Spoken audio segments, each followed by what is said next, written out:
No início, tudo que os olhos podem enxergar são corpos e destruição.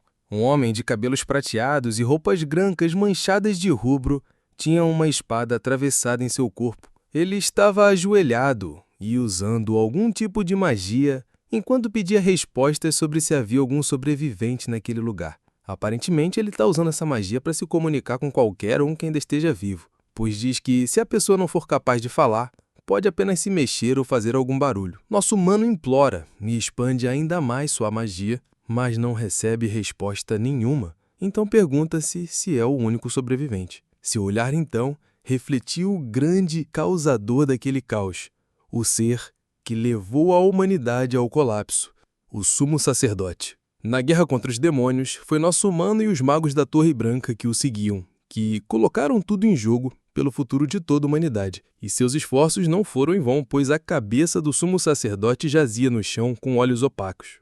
28 de abril, 3h12 da tarde. Anunciou uma recém-chegada.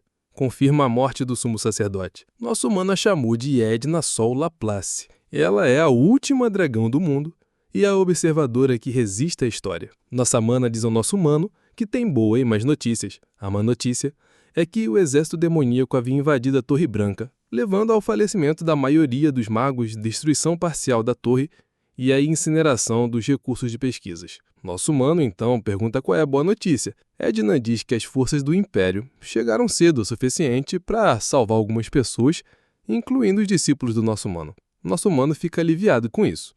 A mana Edna pergunta se ele se arrependeu das escolhas daquele dia, ao que nosso humano diz que não, que cada uma das pessoas que estavam ali haviam sido escolhidas a dedo por ele, então ele não tem permissão para dizer que se arrepende diante deles. Edna então questiona se nosso humano tem mais alguma coisa a dizer. Ele apenas pede que, de vez em quando, ela verifique seus discípulos.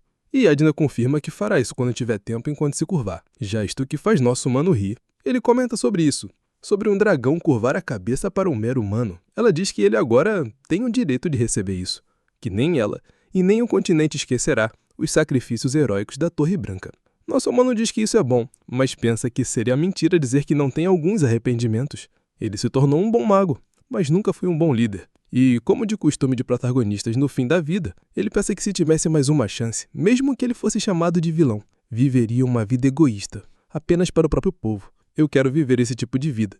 Esse foi o último desejo do nosso humano. 28 de abril, 3h47 da tarde. Anunciou o dragão Edna confirma a morte do mestre da Torre Branca, Oscar Sajei. Uma brisa suave e luz quente adentravam o cômodo em que nosso humano acordou, assustando o rapaz que cuidava dele, que reclamou por ter sido molhado e que os hábitos de sono do nosso prota são desagradáveis. Hábitos de sono? Se pergunta nosso humano. Ele havia adormecido num estado tão vulnerável. Não, ele deveria estar morto. Mas então por que seu coração estava batendo? Ele não havia sido perfurado pelo próprio Sumo Sacerdote? Nosso humano estava perguntando o que estava acontecendo, quando a porta do quarto foi simplesmente destruída por um humano muito furioso. Nosso humano de cabelo azul pede para o sênior recém-chegado se acalmar, pois não faziam nem 5 minutos desde que o nosso protagonista havia acordado. O humano irritado chama o cabelinho azul de Frank e diz para ele sair da frente, pois ele vai fazer o desgraçado do nosso prota virar um humano decente. Nosso humano então questiona como ele estava vivo, chamando a atenção dos dois. Nosso humano loiro ri, descrente, nosso humano continua dizendo que, julgando pelo manto dele, ele é um mago da Torre Branca. Nosso humano pede que ele então explique a situação em detalhes e mais, é para evitar falar de forma informal com ele, olha, vou nem dizer nada. Não vou nem dizer que isso deixa nosso humano Frank ainda mais perplexo e o louro mais furioso ao ponto de partir para agressão. Vendo isso, nosso humano já pensa que é um ataque e logo conjura uma magia chamada de escudo de vento, onde se o vento bloquear a mão, o punho irá se dobrar como palha. Mas nosso prota não contava com o escudo desaparecendo assim que ele usou, entrando em choque ao olhar para as próprias mãos e perguntar que magia patética era aquela. A ficha finalmente estava caindo. Para a sorte dele, nosso mano louro tirou a mão antes de encostar nele, elogiando o escudo de vento que o nosso prota chamou de patético. Saindo, nosso mano disse que iria adiar a ação disciplinar sobre o desvio de taxas de pesquisa e ia para o nosso prota focar em recuperar. Não entendi muito bem isso aqui, mas deve ter explicação futuramente. Assim que ele sai, nosso mano Frank vira para o nosso prota e pergunta que droga havia sendo aquilo. Nosso prota só pensa que o escudo de vento sumiu assim que ele usou e pergunta por quanto tempo esteve dormindo. O mano Frank diz que o nosso mano louro é Maxime e que todo mundo sabe que a personalidade dele é complicada e que o nosso prota passou da linha. Mas nosso prota nem tá escutando ele, pensando que seus circuitos de mana, a quantidade e a pureza deles são uma droga. Fazendo então uma pergunta de milhões. Esse é mesmo o meu corpo. Bom, agora é. Ele pergunta ao Frank que dia era aquele. Frank responde que é dia 21 de setembro e que o nosso humano tinha desmaiado. Nosso prota questiona então se esteve dormindo uns 5 meses, ao que o Frank diz que na verdade não se passou nem mesmo um dia. Ainda assim, cai a ficha, nosso prota diz que é para chamar o Lloyd e não é o Frontera. Ele diz que se o Lloyd não estiver ali para chamar o Gilly ou a Sasha é porque ele quer ouvir a situação atual por eles. O Frank se pergunta se ele havia perdido a memória e diz que é para esquecer esses traidores, questionando por que ele está falando o nome do mestre da torre com tanta informalidade. Traidores? Questiona nosso prota. O Frank diz que Lloyd Soltz abandonou a Torre Branca e se tornou discípulo do mestre da Torre Vermelha. E Gilliant Dominique roubou e fugiu com um livro de magia alto nível. Eu tô achando que esse pessoal era um discípulo do nosso mano na vida anterior. Nosso mano se exalta e questiona como ele se atreve a falar aquela merda. Mas percebe que não é nenhum temor volta do mano Frank, e isso quer dizer que ele não tá mentindo. Nosso mano então pergunta se o mestre da torre é a Sasha, e como uma garota de 5 anos pode se tornar mestre da torre. Parando pra pensar, ele deve estar falando daquelas crianças das memórias que teve no fim da vida. Finalmente vê o reflexo na janela. Seu cabelo branco não estava em lugar nenhum. Apenas Onyx e isso o deixa chocado. Não o cabelo. Quer dizer, isso também. Tô falando do corpo que agora ele habita como um todo. Olhando através da janela, ele comenta que ainda não acredita que 20 anos se passaram desde sua morte e que o lugar havia se desenvolvido bastante. Ele observa a tecnologia, os postes de luz, o carro, coisas que não existiam na sua época e que passaram a existir graças à revolução da engenharia mágica. Nosso prota então pensa que eles adorariam isso, provavelmente falando das pessoas que morreram para proteger aquele mundo. O dono desse corpo se chama Oscar Crucian, foi aceito na Torre Mágica aos 10 anos e agora tem 20. É um mago de nível 1 com uma família nobre caída. Embora tenha um rosto bonito, o garoto era terrível como mago, tendo alcançado somente um nível 1 com 20 anos. Isso provavelmente fez ele se sentir pressionado o suficiente para desviar fundos de pesquisa para comprar um elixir ilegal e tomar. E nós sabemos bem o que acontece se comprar coisas duvidosas com perigo. O nosso humano acabou desvivendo. Nosso mano Oscar, lembrando que esse também era o nome dele na vida passada, pensa que fazia sentido o garoto ter tomado o elixir. Se tivesse funcionado, aquilo teria aumentado e muito a quantidade de mana dele. Mas se falhasse, a vida dele estaria em perigo e por isso ele elixir é legal. O mano Frank disse que o nosso prota tinha passado um dia inteiro desmaiado, mas ele pensa que deveria ter sido morto por uma explosão de mana. Então, enquanto usa magia, algo acontece, e o Oscar percebe que havia muita mana ali para ser de alguém de nível 1. E a grande maioria é uma mana pura que nunca foi refinada. Ele se pergunta se aquilo era por causa do elixir. Então manchas púrpuras aparecem no braço do prota, correndo até ser esferida pelo seu dedo. Uma gosta negra caiu no chão com um chiado e o Oscar percebeu que era veneno, se perguntando por que havia veneno naquele corpo. Então ele entendeu. O elixir que o Oscar verdadeiro havia tomado não era falso, era algo que seria difícil de conseguir mesmo por um preço alto. Mas Oscar não tinha ideia de que havia veneno dentro, então o garoto não havia morrido por uma explosão de mana, e sim por um envenenamento. Nosso prota pensa que não sabe quem está mexendo com a sua alma, mas que havia recebido a segunda oportunidade que desejou antes de morrer. Pegando o frasco de elixir na mão, ele pensa no desejo dele: viver uma vida egoísta para o seu próprio povo. Então ele faz uma promessa para o verdadeiro Oscar Crucian. Como uma paga por entregar o seu corpo, nosso prota iria vingar ele. Nos arredores de Sirim, em uma mansão, 2 homens conversam. Um deles diz que tem notícias da loja. Diz que foi completamente destruída por dentro por um mago. Irritado, outro homem bate a garrafa de bebida na mesa, questionando quem diabos teve coragem de fazer isso. E eu tenho um palpite bem forte. O rapaz explica que o mago estava questionando sobre quem havia vendido o elixir a ele, e questiona se teria sido então o Oscar Crucian. O outro diz que Oscar é um mago teórico, então isso não seria possível. Além disso, como alguém à beira da morte graças ao elixir seria capaz de derrotar o pessoal deles? Com o hack da reencarnação, é claro. O outro rapaz questiona a possibilidade da Torre Branca investigar. O outro pergunta se ele havia esquecido quem havia pedido para eles fazerem aquilo com o Oscar. Era alguém que usava um anel da Torre Branca. Então quem fez o pedido tinha sido alguém de lá. Sei não, se eu fosse fazer algo assim, não usaria algo que me deletaria tão fácil. E foi justamente isso que nosso prota perguntou ao aparecer ali de repente. Oscar pensa que conseguiu encontrar aquele lugar devido ao fraco cheiro que havia da garrafa do elixir, pensando que, pelo que parece, tem mais pessoas envolvidas nisso. O cara pergunta se tinha sido o Oscar que destruiu a loja. Ele confirma enquanto adentra mais a sala. Ele fala que está interessado no assunto que os dois estavam discutindo e que deveriam continuar de onde pararam. É claro que o figurante não ia aceitar e já deu logo a ordem de levar nosso mando de arrasta. Nosso prota obviamente não curtiu isso e logo lançou uma magia chamada Corte de Vento. E eu vou te falar, magia de vento é muito roubada. Olha só isso. Mesmo assim, o Oscar não ficou satisfeito em ter só cortado a cabeça. Puxando uma arma, o figurante logo atirou. Oscar achou que era interessante, criando um escudo de vento. Ele fala que não detectou nenhuma mana e questiona o princípio usado para produzir essa quantidade de poder. Outro humano ficou surpreso que ele conseguiu parar as balas, mas tudo que o Oscar fez foi lançá-las de volta. Mesmo no chão, o figurante o xinga, chamando de desgraçado. Sem se importar, Oscar avisa que nenhum dos parceiros dele irá até ali, pois todos os barulhos do quarto estão sendo bloqueados. O figurante acha isso impossível. Como um mero mago de nível 1 conseguiria usar silêncio, que é uma magia de nível 5? Oscar explica que na verdade usou prisão sonora, prendendo todo o som dentro da sala. Ele então pergunta quem havia feito o pedido para lhe prejudicar. E quando o cara se recusa a responder, Oscar faz ele cheirar a sola de suas botas, questionando se o orgulho dele era mais valioso que a sua vida.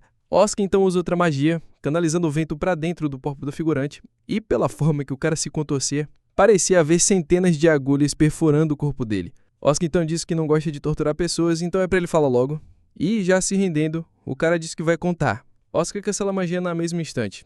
O figurante fala que a pessoa deu elixir e um pouco de grana, dizendo que era para vender aquilo por um preço barato. O Oscar questionou como ele era, mas o cara usava capuz, então não dava para ver o rosto, mas o anel da Torre Branca era evidente em seu dedo. O Oscar pensa que isso foi uma artimanha para enganar o cara. O figurante então fala do cheiro dele. Era um cheiro bem único, refrescante como minta, e disse que é tudo que sabe. Oscar pergunta como o figurante lidaria com as coisas depois de matá-lo. O cara responde que como a Torre Branca está ocupada com a retirada das 4 torres principais, ele não acha que eles iriam investigar a situação. Oscar questiona aquilo da retirada das torres principais. O cara então lhe entrega documentos que explicam a situação. Então, basicamente, o dia 28 de abril passou a ser chamado de o Dia da Noite Branca, devido à morte do sumo sacerdote, que é o Carim Encapetada. E comemorando o sacrifício de Oscar Sag, concedendo à Torre Branca 30 anos de isenção de impostos. Como a Torre Branca perdeu tudo 20 anos atrás, ela não conseguiu se recuperar e vinha obtendo os piores resultados dentre todas as torres. E por isso haverá um anúncio da família imperial no próximo Festival da Noite Branca. Especialistas apontam que a ausência de magia avançada era o maior problema. Oscar ficou surpreso que a Torre Branca não tivesse avanços mágicos. Ele havia dado documentos a Dragão Edna para que não acontecesse aquilo. Ele lidaria com aquilo depois. Além daquelas coisas, a Torre Branca produz os piores resultados comerciais. Ele então pede para que o recém-adquirido secretário o explique sobre as 4 torres atuais. A Torre Amarela do Leste controla os relâmpagos. Foi a responsável por abrir a era da engenharia mágica, criando coisas como postes de luz e os carros. A Torre Índigo do Sul contribui para os negócios de água potável, agricultura e poções. A Torre Vermelha do Oeste veio da deserto e se juntou ao exército para ajudar a missão de subjugação de monstros. E a Torre Branca, ela faz entregas. Se já tem postes de luz e carros, tem que ter os correios também, né? Ou o iFood. Nosso mano fica perplexo com isso e questiona se eram entregas de itens, ao que o nosso secretário não remunerado confirma. Considerando o correio da Torre Branca e os Cavaleiros do Vento que podem voar, eles têm a vantagem de entregar itens de forma rápida e segura. Nosso mano estava em choque de realidade. Na época dele, os magos da Torre Branca governavam os céus, eram vistos como uma torre de liberdade, bravura, sendo comparado a dragões e águias, e agora eram aquilo.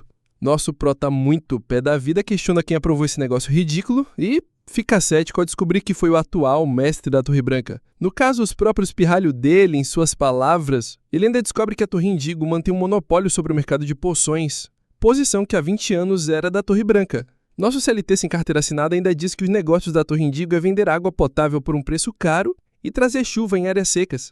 Ao questionar o motivo das pessoas estarem comprando água, o prota descobre que essa é uma mania dos ricos. Ele diz que eles estão agindo como palhaços só para ganhar grana extra, porque daria para beber água do poço. Eu acho que é verdade, mas dar uma fervidinha na água é sempre bom, né, prota? Resumindo toda essa ópera, a Torre Branca tá por um fio, e a última chance de se provarem úteis é no próximo Festival da Noite Branca. Mas isso já daria 7 meses. De repente, nosso mano secretário começa a reclamar de dor. O prota se questiona se é por causa da perda de sangue, e se questiona se deve poupá-lo devido às informações que recebeu. O nosso mano teria feito isso se não tivesse visto os registros das atividades dele, e visto que o cara era um lixo humano com pernas. O prota levantou e saiu não dando atenção aos chamados dele. De volta para a Torre Branca, o prota não conseguia acreditar que estava cansado só de usar magias básicas. Ele se pergunta no estado atual se conseguiria usar a magia que fez Oscar Sage, no caso, ele, na vida passada, ser o maior mago da história. Ele tentou usar a magia chamada Arquivo de Vento, mas a magia logo se dispersou. Ele decide então estudar aquele corpo antes de mais nada, fazendo um escaneamento, enquanto lê as informações que Frank lhe havia passado. Oscar Crushen era o herdeiro do Conde Crushen, o único sobrevivente de um incêndio na mansão onde vivia. Desde cedo foi reconhecido por suas habilidades. As pessoas lutavam entre si para recrutá-lo. Durante 6 anos que esteve na Academia de Magia do Império, conseguiu notas perfeitas, provando que era de fato um gênio ao apresentar uma incrível tese. E isso levantava uma questão crucial. Por que alguém como ele ainda estava no nível 1? Acontece que Oscar Crushen tinha síndrome de deficiência de mana. Cara, isso é triste. O mana era um gênio, mas o corpo não acompanhava sua mente. Mas aqui é uma surpresa chocante. Quando o escaneamento ficou pronto, nosso humano descobriu que Oscar não tinha deficiência de mana, mas sim um selo no seu circuito, colocado ali por alguém. Para resumir, deficiência de mana é uma condição que alguém não consegue circular ou acumular mana em seu corpo. Nesse mundo, um mago pode ter até 20 círculos físicos além do seu próprio circuito de mana. Quanto mais circuitos o mago tiver, maior é seu nível. Então, se alguém tiver síndrome de deficiência de mana, não consegue passar do nível 3. Mas o caso de Oscar é diferente. Seu circuito não está embaraçado. Alguém o amarrou de propósito. Nosso humano pensa que, sendo tão inteligente, Oscar deveria saber disso. Frank havia avisado que ele era um alcoólatra, mas nosso prota pensa diferente. E se esse fosse um disfarce que ele criou? Se soubesse que havia alguém tentando mandá-lo jogar no Vasco, talvez tenha agido como um playboy de propósito. Por isso, numa situação em que não conseguia confiar em ninguém, ele buscou desfazer suas correntes por si mesmo, através do Elixir. Então agora nosso irmão só precisava desfazer esse nó, e enquanto juntava materiais para estudar sobre isso, acabou encontrando um livro cheio de marcações. A reinterpretação de magia básica, dizia o título. Nas anotações de Oscar ele falava e analisava algumas magias. A corta-vento, escudo de vento e escudo de vento avançado. Além de pesquisas sobre armas de fogo, que se usada em conjunto com a magia da Torre Branca, poderia ser reinterpretada. Nosso humano pensa que ele era o mesmo gênio e que não havia desistido da magia, trabalhando mais duro do que qualquer um. Espero que este livro assopre até o mais fraco dos ventos em direção à Torre Branca, de um mago que vai tentar seu maior desafio, dizia a dedicatória. Isso provava que ele sabia de tudo sobre o seu corpo, mas acabou perdendo a vida por isso. Nosso prota largou os livros e sentou, fazendo um juramento. Juro no nome de Oscar Sage, o 17º mestre da Torre Mágica. Vou desfazer o nó que você não pôde, e vou fazer com que aqueles que quebraram suas asas paguem. A senta muda para um dia ensolarado. Nosso prota anda pela estufa se perguntando por que está fazendo isso. Ele lembra de ter adormecido enquanto estudava para desfazer o nó. Mestre! Uma voz interrompe seus pensamentos. Ah, entendo, pensou ele. Aquilo era um sonho. Será que era por causa da maldição de sonhos colocada nele pelo Visconde dos Pesadelos do mundo demoníaco? Aquele desgraçado? Ele pensou que a maldição acabaria quando assumisse o corpo, mas parece que é algo ligado à alma. No entanto, Oscar se achou sortudo pelos sonhos com seus discípulos não terem sido manchados pela maldição ainda. O que disse que aprenderíamos hoje? Perguntou Oscar Sage no sonho. O garotinho de cabelos pretos e olhos violetas respondeu que aprenderiam sobre o sistema de magia e como o sistema mágico entre magos e cavaleiros eram divididos em 4 categorias conhecidas como os 4 arquétipos mágicos. Sage confirma e explica que magia pode ser igual fisicamente, mas na verdade são caracterizadas em aprimoramento, aceleração, equilíbrio ou especial. O garoto então questiona se o tipo da Torre Branca é o de equilíbrio e o seu nome é Lloyd Schultz, de 9 anos. Sage concorda com a sua pergunta. Sasha Maiste, de 5 anos, pergunta se cada torre mágica possui sua preferência. Nosso maninho Sage confirma e complementa dizendo que tipos diferentes de magia possuem características diferentes. Ele explica que a torre amarela prefere velocidade, então usam magia de aceleração. A vermelha usa de fogo, pois prefere magias de aprimoramento. E por fim, tanto a Torre Branca quanto a Torre Índigo, também chamada de Torre Índigo, usam magia de equilíbrio. E o último discípulo de Oscar seja então apresentado como Guillotte Dominic, de 7 anos. Ele animadamente fala que quer aprender magia de aceleração, pois coisas lentas o deixam bravo. Nosso mano diz, no entanto, que não tem como escolher o tipo de magia, as pessoas já nascem com ela. Sasha questiona como devem saber o tipo, então. Sage diz que é simples, fazendo um símbolo no chão. Nosso mano diz para Sasha estender o dedo. Ao fazer isso, uma magia aparece na ponta de seu dedo. Sage diz que não é muito lento e nem muito rápido, é equilibrado. Então ela tem magia de equilíbrio. Ela disse que gostou disso, porque era a mesma que a do mestre. Gilliot, assim como queria, tem magia de aceleração, e Lloyd era do tipo especial. Todo fofinho nosso maninho e questiona se tem como mudar o tipo depois que já foi escolhido. Nosso mano Sage informa que magia de tipos especiais são raras. Somente 0,2% dos magos a possuem. E questiona por que o menino quer mudar, mas já informa que não pode. O Lloyd diz que gostaria de ter o mesmo tipo de magia que o do mestre. Tentando animar ele, o mestre diz que já estava pensando em dar o maior número de aulas privadas ao garoto. E a orelha do menino já fica igual a Dumbo. Coral do menino questiona se realmente vai ter o maior número de aulas privadas. Sage confirma e diz que magia de tipos especiais são mais difíceis de melhorar. O menino enfim se conforma e faz o mestre prometer lhe dar o maior número de aulas privadas. De volta à realidade, nosso prota é acordado por um anúncio da sala de transmissão, ordenando que vá para o laboratório 4202. Enquanto vai ao seu destino, nosso humano pensa que já desbloqueou 12 circuitos físicos de 20, e opa, achei que ia demorar mais. Enquanto desbloqueava os níveis, ele ganhou 2 linhas de mana, e por isso agora se encontra no nível 2. Aang chegou no laboratório, bateu e entrou. Nosso humano Máximo estava lá dentro. Ele questiona como Oscar se sente e fala que Frank comentou sobre a perda de memória do nosso humano. O prota pensa que Maximum Bisque, de 45 anos, era seu júnior, que havia entrado na torre muito depois dele, mas agora é um ancião. Não é surpreendente, o prota já esperava que ele tivesse esse tipo de futuro. Máximo fala que recebeu informações que o chefe da família Gordon e o atual cabeça da casa foram de Vasco, e pergunta se o prota tem algo a ver com isso. O nega, mas diz que se morreram foi por um motivo apropriado, já que tentaram tirar sua vida. O prota então mostra os registros que encontrou na casa do nosso secretário não remunerado, junto com a bolsa de dinheiro, e diz que quando foi falar com eles, eles tentaram tirar sua vida de novo. Máximo diz que com as provas vai considerar o incidente como autodefesa. O prota agradece e diz que quer pedir o favor. Ele quer conhecer a mestra da Torre Mágica. Máximo diz que não é difícil, já que frequentemente a mestra da Torre Watsker discutem magia juntos. No entanto, esse encontro só vai ser possível em 6 meses, na melhor das hipóteses. Ao questionar o porquê, Máximo informa que a mestra havia saído para uma viagem de negócios de uma importante comissão. O Oscar questiona o nível atual da mestra. Máximo explica que ela está no nível 7. O nosso mano fica desapontado. Na idade dela, ele já estava no nível 9. Que é isso, prota? Cadê a humildade? Assim que o Oscar saiu, encontra com alguém que entra no laboratório. Máximo questiona o que trouxe o vice-mestre da Torre Branca ali. O vice-mestre, chamado Hamel Glinwitz, disse que foi ali pedir que não fosse tão rígido com o Oscar. Máximo ri e disse que precisa brigar com ele para que não fosse entrar mais problemas. Hamel diz que entende, mas foi o Willy que levou o Oscar para a torre, então ele deveria se preocupar com ele. De volta ao prota, ele está no 10º andar da torre, na mesma estufa em que teve no sonho. Um senhor se aproxima cumprimentando ele, chamando de Jovem Sir Oscar. Oscar pergunta quem é ele. Ele se chama Wilter e gerencia as facilidades da torre. Wilter comenta que os rumores eram verdade, então. O nosso mano perdeu mesmo a memória, e que isso era uma pena, porque os dois até que conversavam com frequência. Nosso mano pergunta então por que ele chamou ele de Jovem Sir Oscar. O Wilter explica que quando o antigo mestre da torre ainda estava ali, no caso, nosso proto na vida passada, ele era o grande Sir Oscar. Nosso mano se surpreende, sorri, dizendo que é uma boa maneira de diferenciá-los, e ele vai usar dali pra frente. Ele questiona então se o Wilter pode continuar sendo seu colega, mas o senhor nega dizendo que vai deixar a torre.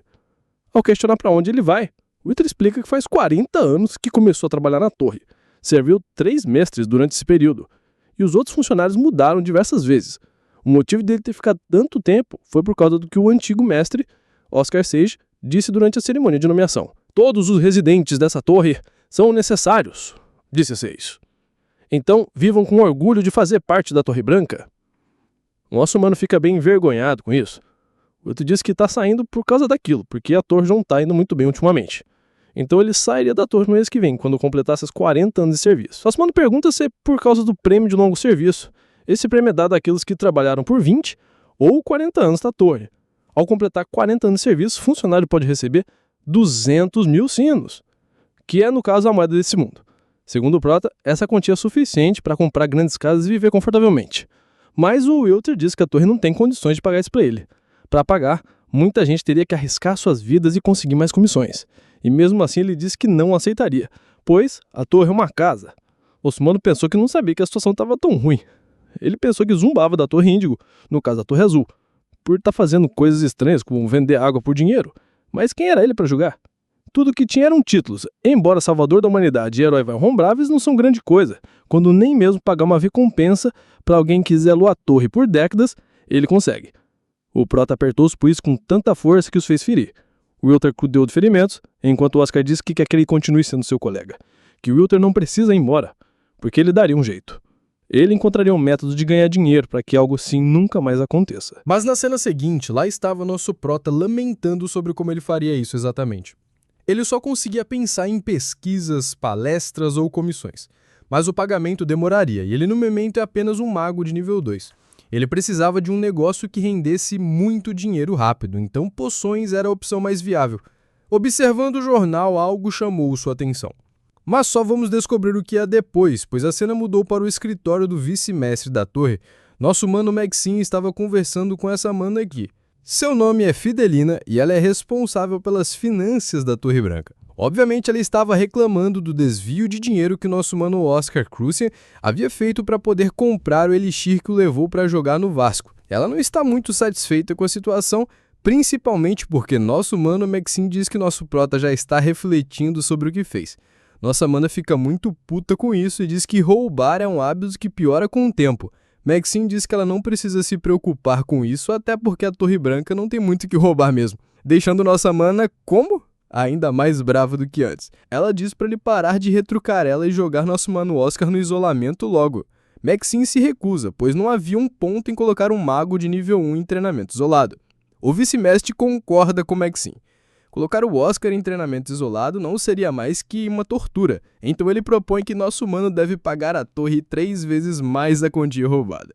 Nossa mana não fica muito satisfeita com isso, mas no fundo ela aceita, né? Porque o Oscar é o malandro que vai se dar bem. Então eles partem para o próximo assunto, embora ainda envolva as finanças da torre. Nossa mana comenta que eles têm muito pouco dinheiro, possuem instalações que não usam, e se vender os equipamentos da Câmara de Produção de Poção, eles podem viver com o dinheiro por pelo menos 3 meses. Se não fizerem isso, eles podem então declarar falência. O vice-mestre diz que não pode permitir isso. Aquela é a Torre Mágica, onde os magos estudam magia e compartilham conhecimentos. Mas, interrompendo a conversa, surge nosso mano Oscar. Ao ser questionado, ele diz que tem uma sugestão. Pede ao vice-líder o deixar começar um negócio na torre. Obviamente, nossa mana não fica muito satisfeita com isso, apontando que não faz muitos dias ele estava desviando dinheiro e agora vinha com esse papo de negócios. Nosso mano a ignora e diz que encontrou um artigo enquanto lia jornais antigos. Uma tal de propriedade Vince precisou entrar em isolamento devido a uma pandemia. O vice-líder diz que também havia visto isso e que as pessoas estavam dizendo que poderia ser gripe cadena, e que isso for verdade uma notícia terrível, pois não havia cura para essa doença. Embora no passado a torre tenha encontrado uma vacina para isso, a receita foi perdida 20 anos atrás. Oscar concorda e diz que mesmo uma torre índigo, que domina o atual mercado de poções, não conseguiu replicar a vacina. Ele diz que é exatamente com isso que quer começar. Ele quer vender vacinas para a gripe cadena. Ele quer reviver o monopólio disso que a torre tinha anos antes. Nossa mana desacreditada diz que lhe vale a pena ouvir. Ela diz que as torres mágicas e todas as companhias farmacêuticas investiram dinheiro e trabalho nisso e não foram capazes de replicar a vacina. Então por que ele, Oscar Crucian, seria capaz de fazer isso? Um garoto de 20 anos. Oscar vira para ela e diz que realmente todos eles falharam e ele é um garoto de 20 anos. No entanto, diferente dos outros, ele era um gênio. Obviamente isso irritou nossa mania Fidelina, já ela jogou na cara dele que ele desviou 723 mil sinos na última taxa de pagamento de pesquisas. Caramba, protinha, a culpa da falência da torre é toda tua. Para a sorte dos ouvidos do nosso prota, o vice-mestre interrompe nossa mana e diz que o Oscar está lhe propondo uma oportunidade de investimento oficial como mago da Torre Branca. Ele sabe que nossa mana é responsável pelas finanças, mas está sendo rude. Rapaz, eu concordo que nossa mana tem todo o direito de ficar furiosa com o crime do mano Oscar. Eu seria ainda pior. Até nosso prota concorda que ela tem todo o direito de odiar ele. No entanto, ele e o dono desse corpo eram diferentes. Por isso ele se vira para o vice-mestre e pede que ao menos considere seu pedido. O vice-mestre questiona como ele tem tanta certeza de que é gripe cadena. Oscar diz para ele olhar na página 2 do jornal. O vice-mestre faz isso e lê que o arcebispo Baldwin, da Ordem Deuterra, de repente mudou de planos enquanto estava em peregrinação. Oscar completa dizendo que o arcebispo vai ficar em Sirim por 1 mês para orações e bênçãos. E questiona se isso não é estranho, já que o arcebispo só ficou 1 mês nas grandes cidades até o momento. Então nos é explicado sobre a Ordem Deuterra que venera a terra. Nela 7 arcebispos, que deveriam ser os mais incorruptíveis e dignos que qualquer outro, já que são líderes da ordem. Mas a verdade é que é exatamente o contrário, principalmente porque para se tornar um cardeal, que são os mais poderosos da ordem, é preciso uma quantia extrema de fundos. E nós sabemos de onde esse dinheiro vem. Oscar falou que é normal que eles fiquem em uma propriedade durante a peregrinação, mas apenas por um mês, e somente quando visitam mercadores e nobres, recebendo dinheiro deles. No entanto, Sigyn, que é onde fica a Torre Branca, já foi uma grande cidade no passado, mas hoje em dia está cada vez menor, então não há muita gente de quem receber dinheiro. Maxim concorda com ele, mas diz que achou que fosse apenas pelas orações e bênçãos. Oscar diz que é justamente por isso que é estranho, porque dariam orações e bênçãos por uma terra desolada. Na minha opinião, é justamente por isso que rezariam e abençoar eu, né? Mas vamos seguir. Ele continua dizendo que a rota da peregrinação já havia sido decidida. Além de Cirim, eles passariam por Mosque, Melbourne e Greenwale. E a última parada seria Vince, que é a cidade que está supostamente com a epidemia de gripe. Oscar continua dizendo que o arcebispo ficou em Knox por um mês, antes de ir para Cirim. Ele também pretende ficar um mês em Mosque, e havia ficado a mesmo período de tempo nos outros lugares. E então ele faz uma pergunta que choca a todos. Não parece que o arcebispo Baldwin sabia que a gripe que estava em Vince era cadena, estadiando a visita na cidade por enquanto, até a epidemia ser reduzida? Ele responde que foi dessa forma que ele interpretou. Nossa mana Fidelina elogia Oscar Cruzen, dizendo que ele é ótimo em análises, como esperada de um mago teórico. No entanto, tudo não passava de exatamente aquilo, teoria. O vice-mestre da torre diz que entende o que Oscar quer dizer. Nosso mano logo se anima. Mas as próximas palavras do vice-mestre cortam sua alegria. O vice-mestre diz que a torre não pode patrocinar ele oficialmente, pois se fizerem isso não seriam capazes de financiar os outros magos. No entanto, o vice-mestre diz que investiria o próprio dinheiro pessoal no negócio de Oscar. No entanto, seriam apenas 30 mil sinos, de questiona se isso seria bastante. Pela cara do nosso prota, é claro que não seria. Não chegava nem perto de bastante. Já na Câmara de Produção de Poções, ele pensou que agora teria que ir com um plano B. Ele decidiu fazer uma amostra da vacina e tentar ganhar mais dinheiro depois. Oscar diz que arrancar dinheiro de gente desesperada é fácil. Esse é balandro mesmo. Seja como for, estava na hora dele começar os trabalhos. Mais tarde, Oscar já finalizava uma poção. Ainda não era a vacina contra a gripe. Ele estava apenas aquecendo suas habilidades até que todos os ingredientes para a vacina estivessem prontos. Finalizando a poção, Oscar disse que era apenas um energético, mas não estava nada mal. Ao fundo, nosso mano Frank estava quase colocando as tripas para fora de tanto cansaço, reclamando também de dor nas costas. Oscar perguntou se ele havia conseguido todas as ervas que faltavam. Frank confirmou e perguntou se tinha algo para beber, pois sentia que estava prestes a desmaiar. Oscar lhe entregou a poção de recuperação recém-feita para a felicidade do nosso humano. O prota avalia os ingredientes, vendo que estavam em excelentes condições. Frank quis que escolheu os melhores e até o vendedor ficou bravo com ele por isso. Oscar disse que com esses olhos, nosso mano Frank deveria virar um mercador ao invés de mago. Ao que Frank respondeu que estava realmente pensando em fazer isso quando a torre falir. O que lhe rendeu um cascudo bem dado na cabeça. Nosso mano disse que não conseguiu segurar porque ele estava falando mal da torre. Frank pergunta o que ele tem que fazer agora, pois estava aos serviços de Oscar desde que a anciã Fidelina disse que era para ajudá-lo. Nosso mano pensa que mesmo que ela claramente não goste dele, ainda enviou ajuda. Os dois carregam os sacos com ervas, enquanto nosso mano pensa que a torre está cheia de crianças como Frank, problemáticas, mas excepcionalmente talentosas. Embora não precisasse de um assistente, essa seria uma boa forma de testar as capacidades de nosso mano Frank Sirius. Frank diz que enquanto comprava as ervas, ele percebeu que todas elas eram venenosas. Lírios negros do vale, camélias vermelhas, cogumelos fantasmas, folhas de mirva, citou nosso mano Oscar. Só porque são venenosas não significa que não podem ser usadas na medicina. Então questiona se Frank sabe o que fazer com elas antes de começarem o trabalho de verdade. Nosso mano responde que é preciso colocar as ervas na água e fervê-las por aproximadamente 12 horas a fim de desintoxicá-las. Oscar concorda, mas diz que esse método acaba destruindo os nutrientes da planta e pergunta se Frank conhece uma comida chamada de bolinhos da dinastia Yan. Frank responde que sim e questiona o motivo da pergunta. Nosso mano responde que eles usam uma ferramenta chamada de vaporizador para fazer os bolinhos. Se eles usarem essa mesma ferramenta para desintoxicar as ervas, poderão preservar os nutrientes, podendo extrair 98% dos efeitos dos ingredientes. Frank fica surpreso e diz que monopolizar o mercado de poção não deve ser tão difícil com esse método. Oscar concorda, dizendo que pode ser possível, exatamente como a Torre Branca já fez antes. Depois de colocarem as ervas no vaporizador, Oscar disse que ainda não estava finalizado, então ele usa uma magia chamada de drenagem de ar, formando um vapor púrpura. Ele disse que agora só precisavam separar as toxinas e disse para o Frank prestar atenção. Ao finalizar, nosso mano disse que agora o resto do vapor não deve ter nenhuma toxina, então só precisariam misturar com a proporção certa. 23% de camelas vermelhas, 47% de folha de mirva e, como num passe de mágica, lá estava o remédio para a gripe. Oscar então pergunta se não é fácil e diz que agora é a vez do nosso mano de tentar.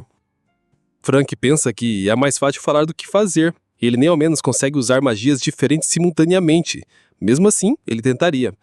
Enquanto o maninho Frank tenta, Oscar pensa que o controle de mana dele parece meio instável, embora não seja ruim. No entanto, parecia que isso era tudo, pois nosso mano Zé demonstrava sinais de cansaço, chegando ao ponto de suar. Quando questiona se havia algo errado, Frank pergunta se Oscar está provocando ele, e diz que ainda não consegue usar magias simultâneas. É necessário ser nível 4 ou 5 para entender esse princípio, e Frank ainda está no nível 3. Nosso mano então explica ele como funciona, colocando divisões em sua mente. No lado esquerdo usa uma magia A, no lado direito usa uma magia B. Ao tentar, Frank se surpreende com o quão fácil foi conseguir fazer isso, perguntando o motivo de esconderem essa técnica. Oscar diz que é porque eles são gananciosos, eles não queriam dar aos Júniors de graça a técnica que eles se esforçaram tanto para aprender, e isso virou uma tradição. Nosso mano pensa que num campo de batalha sangrento, essa tradição não é nada mais do que um atraso. Para sobreviver, era necessário compartilhamento de técnicas e discussões todos os dias. Portanto, a Torre Branca precisa de ensino interativo e troca de conhecimento. Quando o medicamento é finalizado, Oscar disse que Frank fez um bom trabalho e disse que ele é bem talentoso. Eles usam um vaporizador maior e, horas depois, há inúmeras poções prontas e nosso mano Frank pronto para deixar aquele mundo. Ao todo eles produziram 500 de 14 garrafas. Nesse instante, Mexi invade a câmara de poções dizendo que eles tinham um problema. Ao questionar o que era, Mexi mostrou um documento que dizia que a Newtek, a companhia farmacêutica da Torre Índigo, confirmou a visita a Serene 1 hora atrás. O propósito é uma reunião com o arcebispo Beaduin. Isso era um problema, pois se eles conseguissem o contrato primeiro, o remédio que acabaram de fazer seria inútil. Enquanto os outros dois lamentavam a situação, Oscar disse que isso ainda não acabou. Se ele lembra bem, a gripe cadena é classificada como um desastre classe B, então havia uma coisa que eles podiam tentar. Então ele pergunta se Maxine voa mais rápido que uma carroça. Em um alojamento em Serene, alguém bate na porta e avisa o arcebispo que os convidados haviam chegado. Quem entra é um mago de nível 5 da Torre Índigo, Moira Maine, e o diretor-geral da companhia farmacêutica, Newtek, Neil Brion. O arcebispo diz para eles sentarem e questionou como está a produção do remédio para a gripe cadena. Moira respondeu que está indo muito bem, o arcebispo elogiou o bom trabalho e perguntou quando está pronto. Moira respondeu que tudo o que precisam fazer agora são alguns testes clínicos. Neil complementou dizendo que se tivessem bons resultados, só precisariam conseguir a permissão da Administração de Drogas e Alimentos do Império. Moira diz que, no entanto, os testes demorariam mais 1 ou 2 dias, e o remédio só estaria à venda em meio ano. Isso não deixou o arcebispo feliz, ele disse que precisava ir para a Vince em 4 meses. Nesse instante, avisam que outro mago veio visitar o arcebispo.